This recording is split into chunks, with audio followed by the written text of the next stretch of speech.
Walker Talker. The Walker Talker. Welcome to the Walker Talker. Welcome to the Walker Talker. Welcome to the Walker Talker. Welcome to the Walker Talker. So let's get to talking.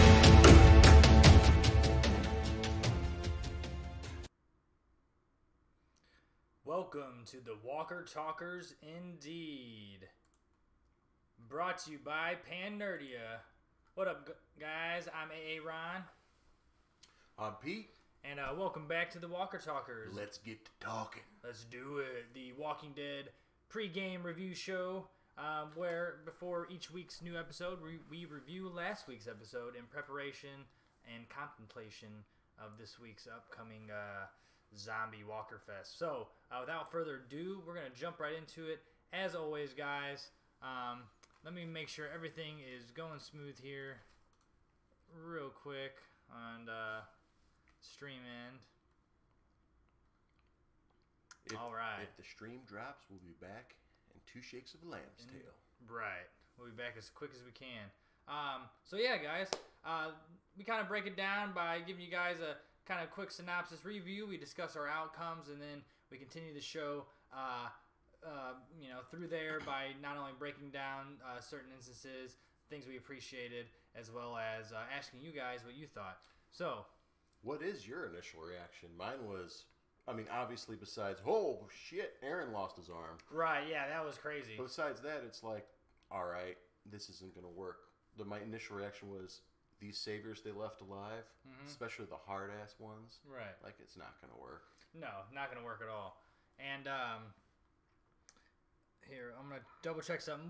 Okay, everything's running smooth now. Just had to double-check real quick. Yeah, so, initial reaction was I did not expect Aaron to lose his arm at all. I did expect confrontation between, the ones, we love and the new douchebags who are introduced. But all in all, it did catch me by surprise. I didn't expect a lot of this episode, but with that, removal of Aaron's arm, I think that kind of elevated the episode to the point where, I enjoyed it. So I did too. I might as well just slip right into a little short synopsis of this episode 2 entitled The Bridge. And that is really simple. It was a combination of Rick updating Negan of the Unity during the Bridge project, and also it was the progress of Maggie's newer and improved Hilltop, which is basically, the meat of this episode is, Maggie trying to be this new elected leader in the best way possible by building, and the crops and everything is flourishing. Meanwhile, Rick's got this camp which consists of saviors, Oceanside people, Alexandrians, and of course a few Hilltoppers, but not too many because they're supplying most of the food. right. But the sanctuary is in dire straits, and even though there's some battles that happen on the bridge, Rick assures Negan that, but they all still came together. No one's just trying to survive anymore. They're working together. And right. that's pretty much the synopsis. Yeah. Sorry. All right. So. Yeah. So that's the short synopsis, right? Right. I'm not going to go from scene to scene, but right, because we can discuss that in outcome. Sure. And that's pretty much our next segment is outcomes. Let's roll over to it. The biggest outcome is obviously, I don't know if we have any photos of the arm being all torn up, but I think I might have one in there. I definitely have one that's crushed. But Aaron looks like, he loses his arm, the douchebag savior gets removed, and maybe gets murdered. So those are like the 2 main things, like, besides the little cliffhanger at the end we'll discuss later. But, like, that kind of shows, like, one thing, and that's how awesome and how tough of an SOB Aaron is. Oh, yeah, absolutely. He's not giving up for anything. He could have lost both arms. He's like, I'm not giving up. Right, Yeah. and I think, Rick ultimately is his light, the thing that keeps Aaron going, even, because he's even kind of gave that in his monologue there. But isn't Rick all of our light? Yeah. We'll get to that, but, yeah, I think Aaron is a tough SOB because not only was he not deterred. Okay, for one, when the logs were falling, he actually knocked somebody out of the way who was about to get crushed, so they wouldn't get crushed because the asshole on top of the logs decided to let go and say, we got to bail, guys. Walkers are coming. And then the logs proceeded to fall down. Aaron saved a guy, and then he ended up getting his arm crushed. Right. He ended up saying, hell yeah, cut this arm off because if we got to do it, we got to do it. I have to say, one of my favorite things, and this will be part of my appreciations, is how, well, you know what? Appreciations, we'll get to that later, but let's bring up before he had it amputated off when we get to appreciations. But yes, that is the main outcome. Yeah. And the other main outcome was probably just the fact that they did come together and pretty much finish the bridge. Right, they did. They ultimately did. I mean, with the rough patch they went through. Yeah, I don't care what Negan says. Of course he's going to say what he said. It's not spooky. None of us were tricked that Rick was talking to someone else like a mirror or a picture of his son. Right. Like, no, it's like we know the setup. We know where the cell is. And we know that it's Rick's turn to show a little arrogance. You know, yeah. To sort of, just rub it in his face. Yeah, like, the ball's in my here's court. your sandwich for like the day, and here's your story of what you're missing out on. Right. So, yeah. Shall we get to some characters? Just go down a little. Well, I think before we get into some character talk, I think we should ask the fans, maybe what they think about a certain topic. And I had mentioned this to Pete because we didn't get to watch it together last week. He asked me. He said, "Well, since you didn't say anything about the episode, I'm assuming it was everything went okay." And I was like, "Yeah." I go, "I won't give anything away, but I will say this: Kang's definitely taking it in the right direction." Oh, she is. And she's putting these women in such power plays. I want to say. Right. That they're making all the big decisions, and my gosh, I need to talk to Jackson's agent because he's just not working with me. Jackson, what are you doing, man? This is your part to come help with the segment. Good God. I tried to, let him know ahead of time by loosely mentioning it to him, but I guess I wasn't loose enough. All right. Well, long day. Yeah. What can I say? Oh God. Oh, there he is. Here, let me make some room for you, Jackson. Hold on, real quick. let me make some room for you here, buddy. Jackson's trying to give me a lap dance. I'm scared. Oh no, where's my that slide time of at? year. All right. Hey, Jackson, what's going on, man? Let's get you over here a little bit. So, Jackson, we wanted to ask the fans who they thought wore it better. That's right. The Walking Dead Booty Blast Expo was episode 2, The Bridge, featuring Maggie's jeans. That's 1. Michonne's pocket slit pants. That's 2. Mm-hmm. And of course, Rosita's high waist form-fitting pants. Which pantaloons won the contest? For the fans' choice, it is... Well, I would have to say, I don't know, man. Rosita's a tough beat, man. It really is. And Michonne, they really put her derriere on a pedestal on a there. pedestal They for really sure. did, man. And well, let's see what the fans had to say. Rosita had a lot of action shots too. Yeah, she was walking around. A lot She of that was episode. walking, squatting. She was very productive young woman. Yes. And the winner of fans' choice, who wore best. What did you call it, Peter? The booty what? I just we could have called it a derriere or something, but how about the Walking Dead Booty Blast Expo? The winner is Maggie. Maggie. Oh, Maggie. Oh, Maggie. You know, I have to agree with the fans on that one because of the fact that she wore those jeans. Something about jeans with pockets, form-fitting like that, it just squares off and rounds off and just centers everything just right. It's just beautiful.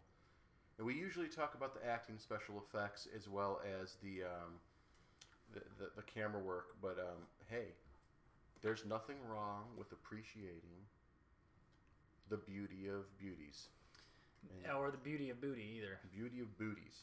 You know what I'm saying? So Yes. I didn't even switch that over for.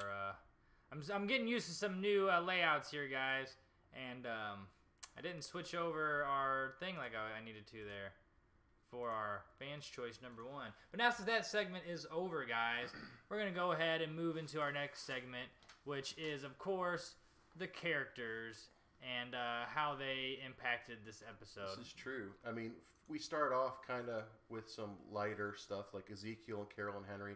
Obviously, we've kind of seen how they've, over a year and a half, become almost like a family, you know? Right. And this on and off engagement thing is just like a fun back and forth between Ezekiel and Carol. She wants the ring on, she doesn't want the ring. She wants a proposal, but not, you know, his dramatic stuff. You know? Right. She's private, but then she's public. You know, she's showing public affection, and the next minute she's like, save it for another time. I'm taking over the sanctuary, you know, to help out some friends. And that's what makes me kind of think that, well, maybe when you separate two lovers like that, everything's hunky-dory. One of them is going to go. And, well, obviously, Carol is going to stick around for a long time because she just signed a contract. So if anyone's getting their head sliced off or bit or whatever, it's going to be Ezekiel. So through the ethereal of us who are the gods who watch the TWD world, we know the fate of Carol. Yes. And Carol and Daryl and I guess Negan are going to be like ruling the roost next season. But let's hope that all of our favorite characters that are not those three, when they go down in a blaze of glory. Right. And Eugene, Rosita, Tara, and Jerry are not one of those favorites. But at the same time, those four are key cogs in this whole camp out, build the bridge thing. Yeah, and I think Eugene and Rosita more so than Tara or Jerry. Now, Jerry, he's now settling down with the chick from last season who Peter pants in front of the tiger, remember? Sheba? Yes. Jerry's dating her now. Jerry's kind of, I guess he's kind of laxing into life a little bit, maybe. He is officially Piper 1. In other words, they had all these people stationed out like Tara and Jerry, for instance, that had fog alarms and wind-up alarms. And I mean, alarms that they still make today that they were making way back in World War I even. Right. So they work. And there's other alarms they have as well. And some things are on timers, but it's all about the walkie-talkies. And, the douchebag thing, we'll get to him in a second, but but as far as Michonne, Maggie, and Jesus are concerned, so the Hilltop crew, that Hilltop crew for this Hilltop scene is basically all about, one, trying to get Earl the blacksmith back to work instead of in prison, right, and two, trying to get food supplies to the people working on the bridge, including some stuff sent to the saviors at the sanctuary, even though some of them have gone missing, even ones with children and stuff, that they would not just decide to go off on their own. Right. So there's someone or something or some force that's unknown to the Alexandrians, the Hilltoppers, the Oceansiders, as well as the Sanctuary people, that's interfering and sort of just making people disappear. And I don't know if that's the Whispers or not, if it's somebody who's just within our group or our community. Yeah. You know, making a mole. A mole, yes. There's obviously some sort of mole in Sanctuary because of the graffiti, but I was just thinking it was long-haired douchebag that I swear that actor is a full-time stuntman normally, and he actually got some parts, you know, short parts, but parts nonetheless. He's pretty sure he's a stuntman. You know, Earl the blacksmith, is he redeemable like Herschel? Herschel was an old man with lots of skills and knowledge in farming, not only cattle and livestock and stuff, but also fruit and vegetables and just everything. And he was a veterinarian, so he could help people that were wounded, help people that were sick. He knew what certain medicines were, but he also was a raging alcoholic in his past, but he redeemed himself over the years before the apocalypse. And, of course, after he realized what the virus really was, he really helped out. And it was because of him and Rick that the prison succeeded, and then everything else after it as well. So this Earl guy, I think he's redeemable, mainly based on his vital skill he has. Yes. That is going to come use for a reconstruction of society at whole. You need people who are metallurgy. You know, he's got to be a key cog. You got to have that. I mean, okay, I will say this though.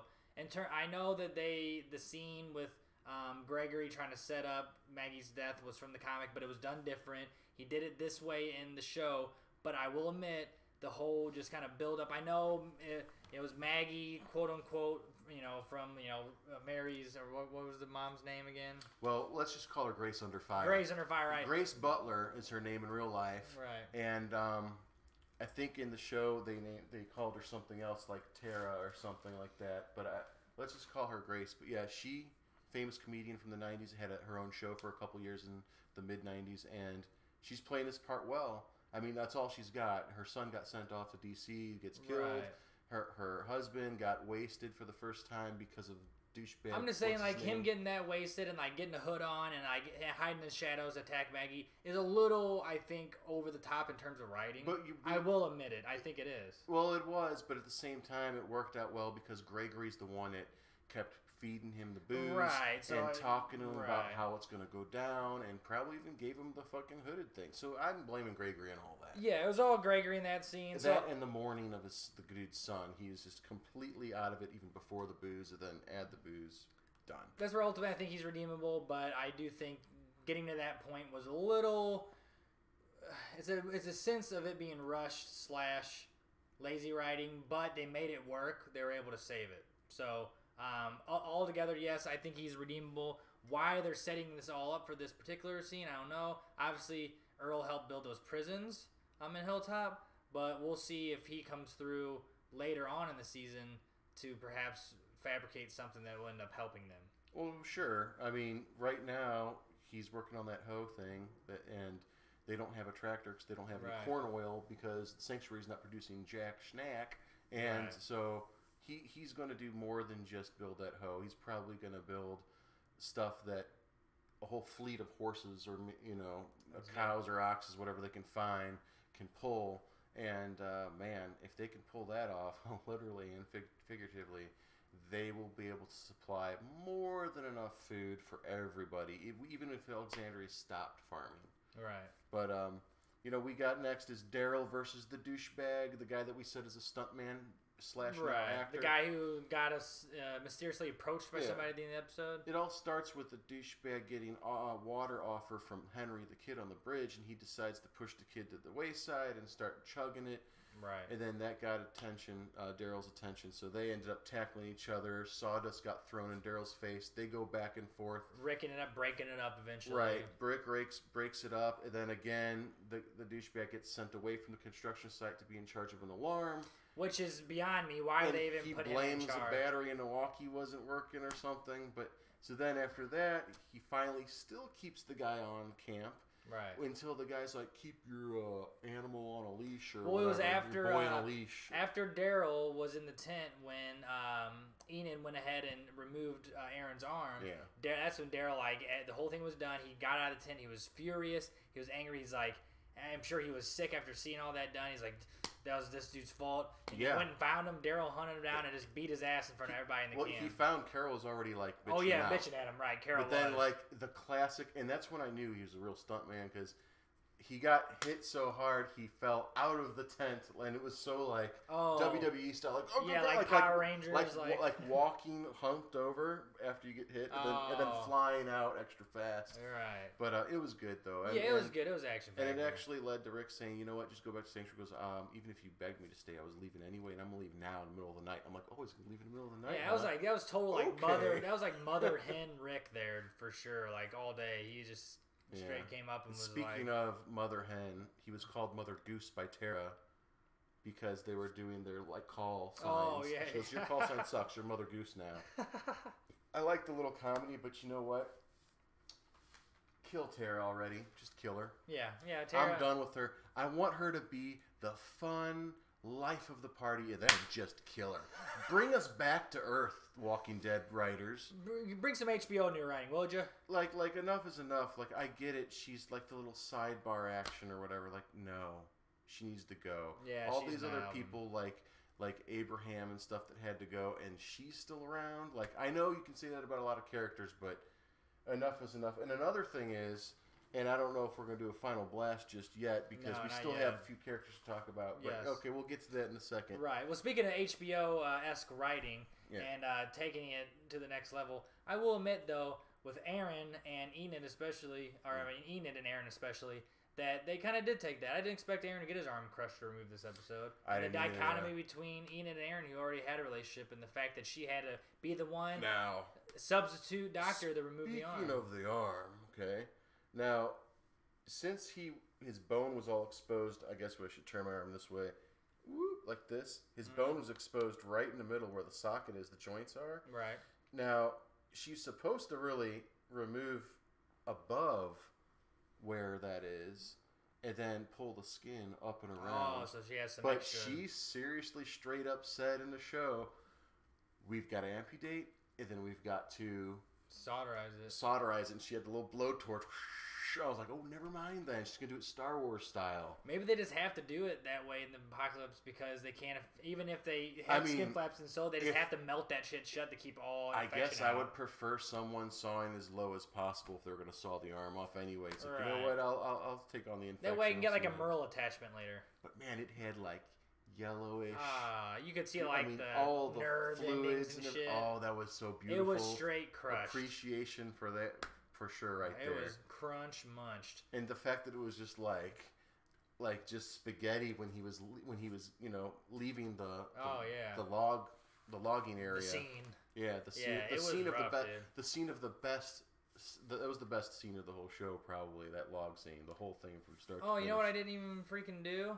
I didn't open the show with the scene. But you know what? I'll show it when we talk about our appreciations. Oh yeah, that's Because I was perfect. gonna open with this particular scene, but it totally passed my mind, and we'll get to it, guys. Well, yeah. So we know Sadiq had to leave because there was some bug going on in Alexandria that left Enid on her own to be the only medical person there. But when she did that, it proved that she's learned a lot in a year and a half, or maybe even a little longer. Maybe she's been doing a little bit more study even before she was trained by Sadiq. Mm-hmm.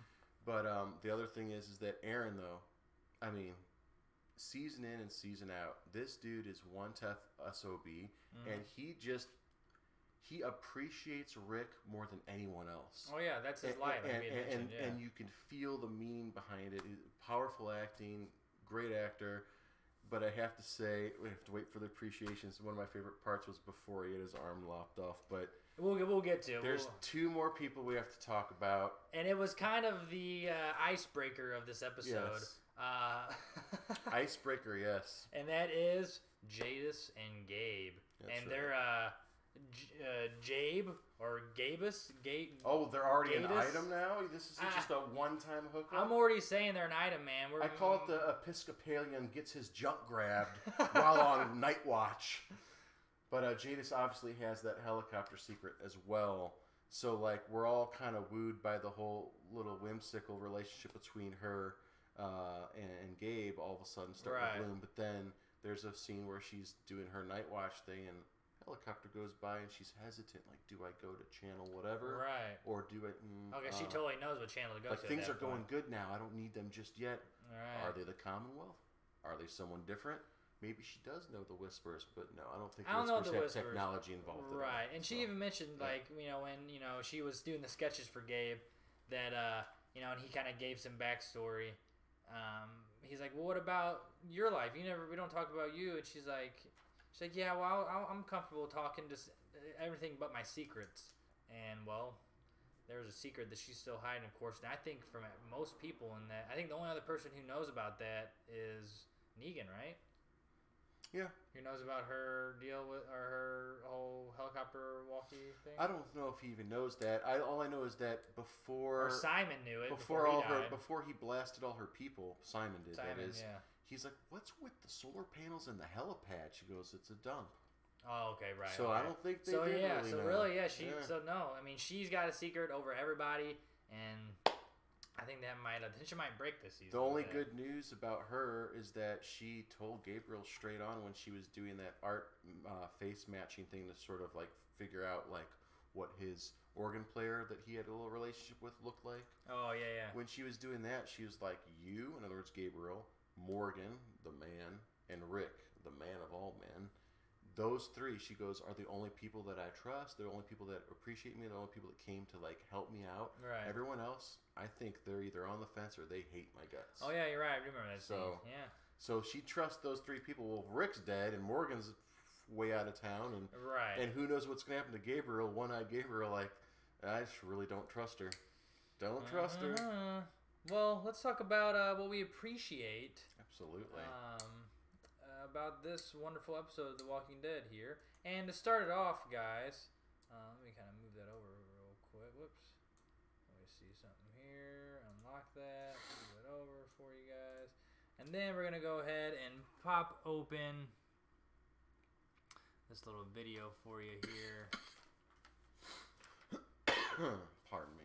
That way we can show you what we appreciated the most from this episode. I think me and Pete would both agree with this.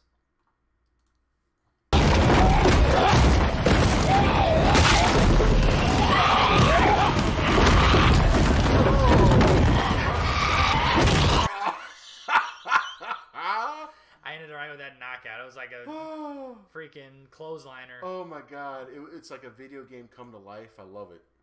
Oh man, so we love that scene so much. I mean, the whole just Rick on the spot thinking, well, I know it's a lot of work, but it's got to be done. It had to take so much work to get all those heavy logs up into that, quote unquote, like log basket or whatever it was. And Rick just shoots down the rope that's holding it all together, and he's like, it's amazing how they made it.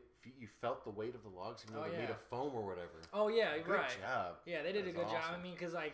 So much so that like when you saw those two walkers getting clotheslined there, like their heads just get and blow up, man. Like rotten watermelons.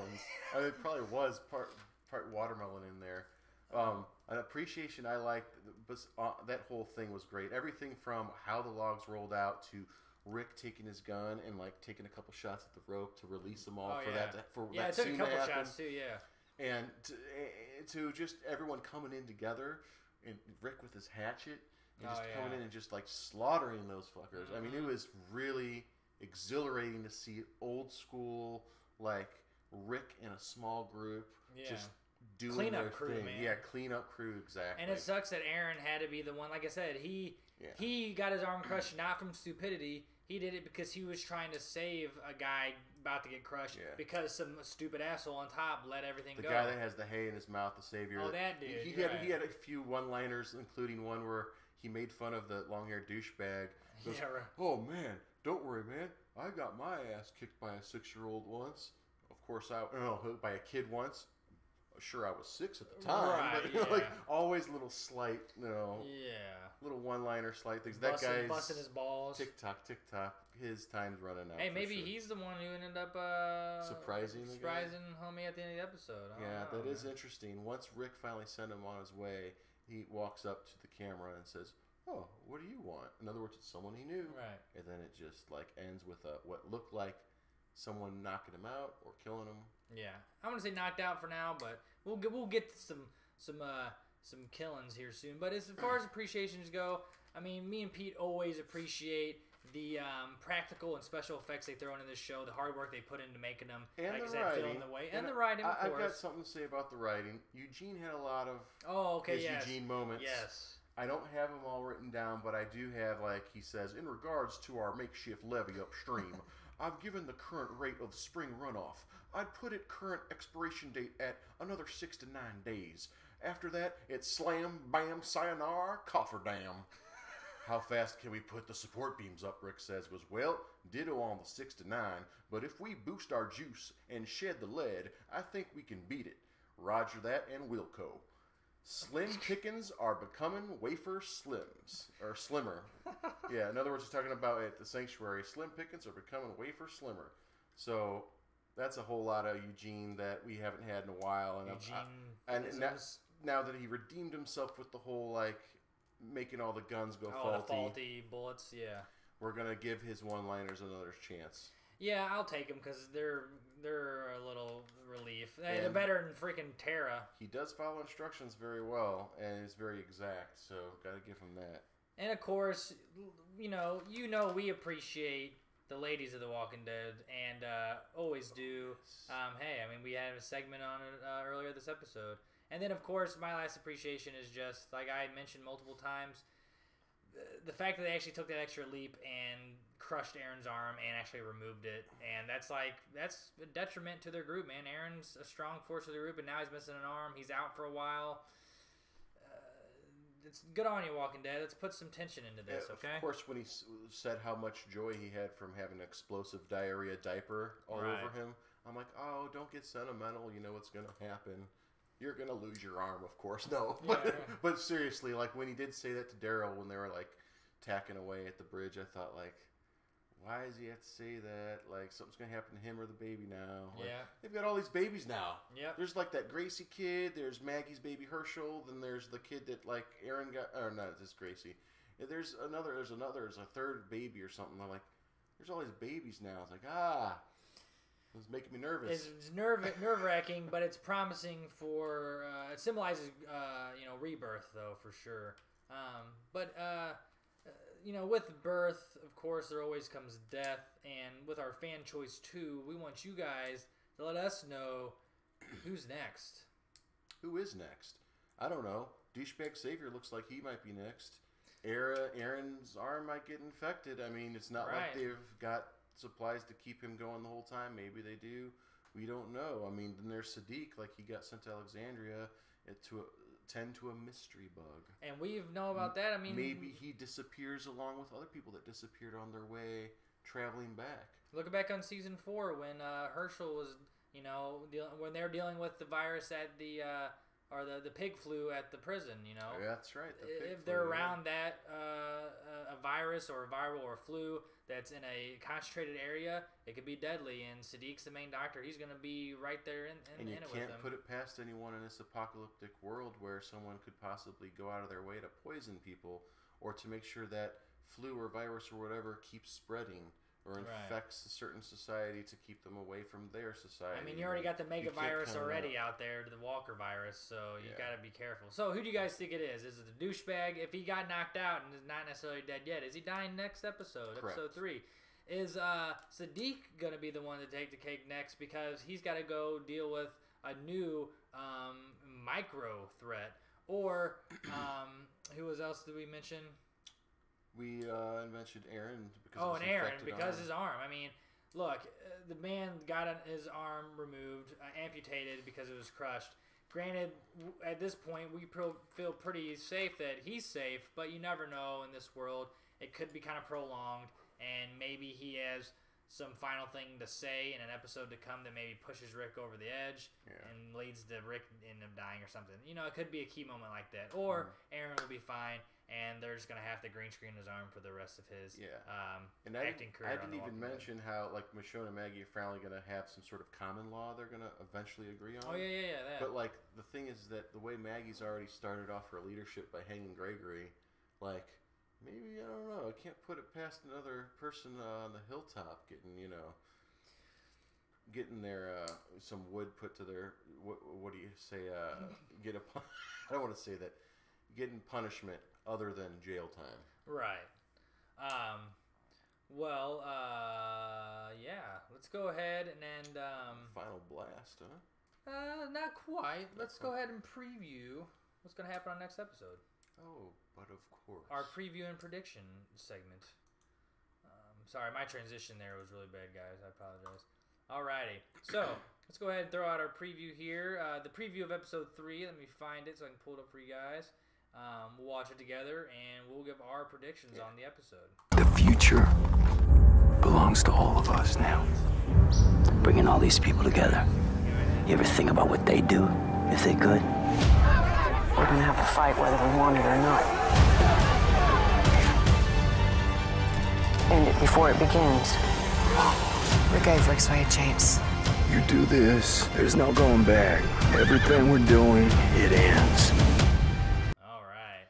So, a lot of stuff looks like it's going to happen this episode, man. So, what do you think, Pete? So, well, I think this episode, from the one quick little synopsis they provided on the AMC info thing, was basically, Rick's trying to figure out the mystery of where are these people disappearing off to, because people at the camp, sanctuary people or not, like former saviors or not, they're all getting nervous now because, like, how come the people that are giving up aren't being reported back to home? Right. They're just disappearing. So this episode's probably going to be Rick trying to get to the bottom of that. And, of course, walkers will be involved. So whether the walkers get involved and they are the problem and the reason, or whether walkers get involved and you're just in the wrong place at the wrong time. That's my prediction for episode 3. My prediction is somebody's dying. That's usually every episode. But in terms of important people, I don't think we're going to lose anybody too important. Granted, we still want to know what you guys think down in the comments below.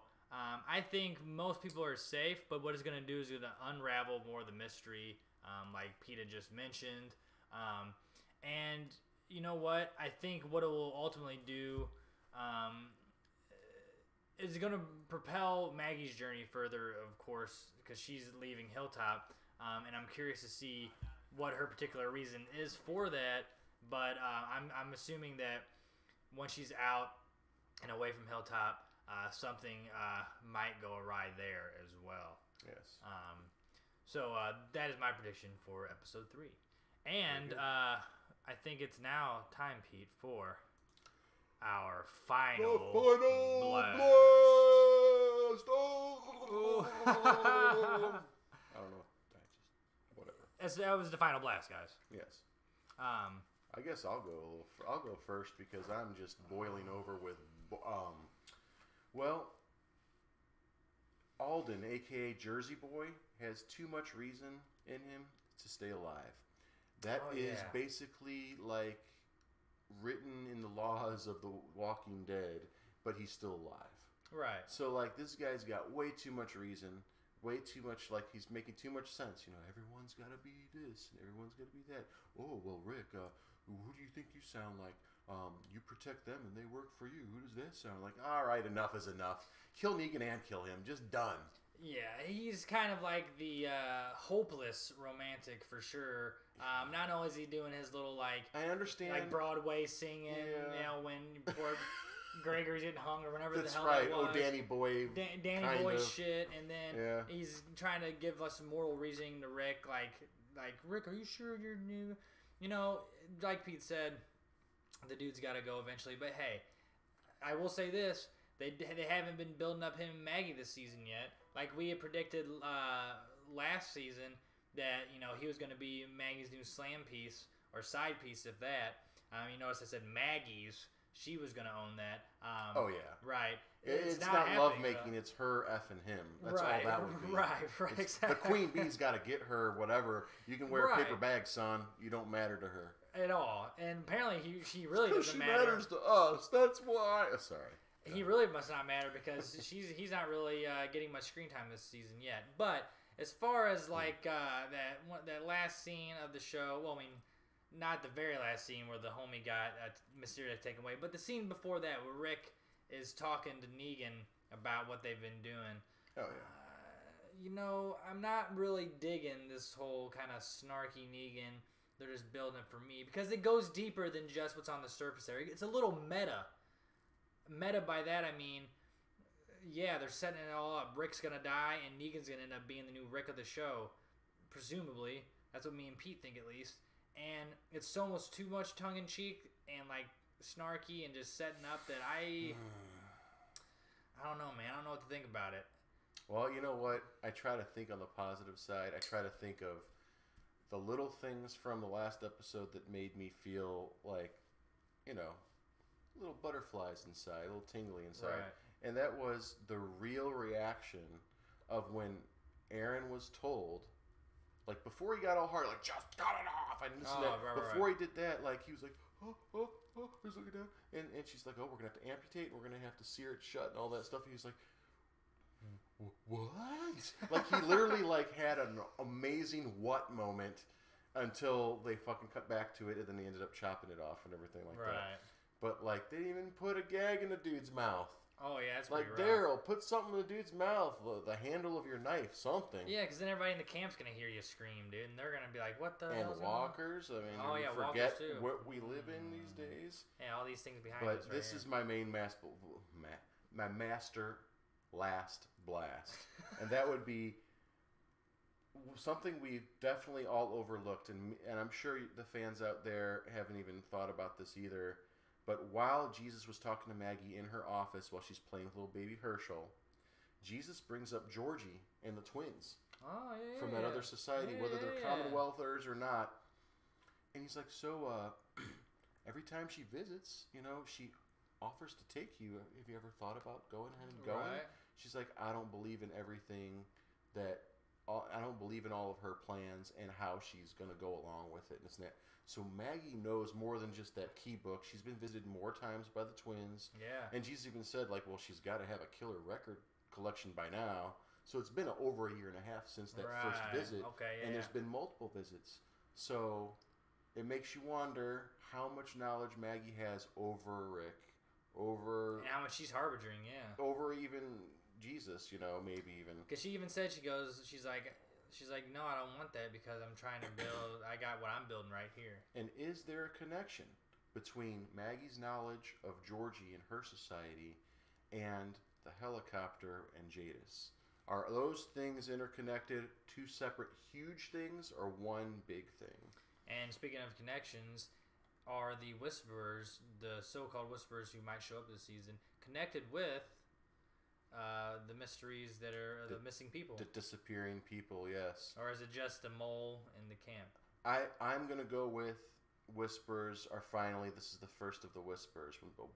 That's why people are disappearing. Perhaps a Whisperer is disguising itself as a member of their society. Correct. Well, that happens in the book. After they already know about the Whispers, then there's a little bit of, how do you say, spying going on. We'll leave it with you guys down in the comments below and let us know. Not only that, but also your fan's choice. Who's going next week on The Walking Dead. And speaking of next week, we will see you guys next Sunday for the review of episode 3 of season 9 of The Walking Dead here on PanNerdia with the Walker Talkers. Time to watch the show. Let's get to talking and watching and enjoying the enjoyment, because this is season 9 and the final season of TWT, the Walker Talkers. See you guys next week. Peace.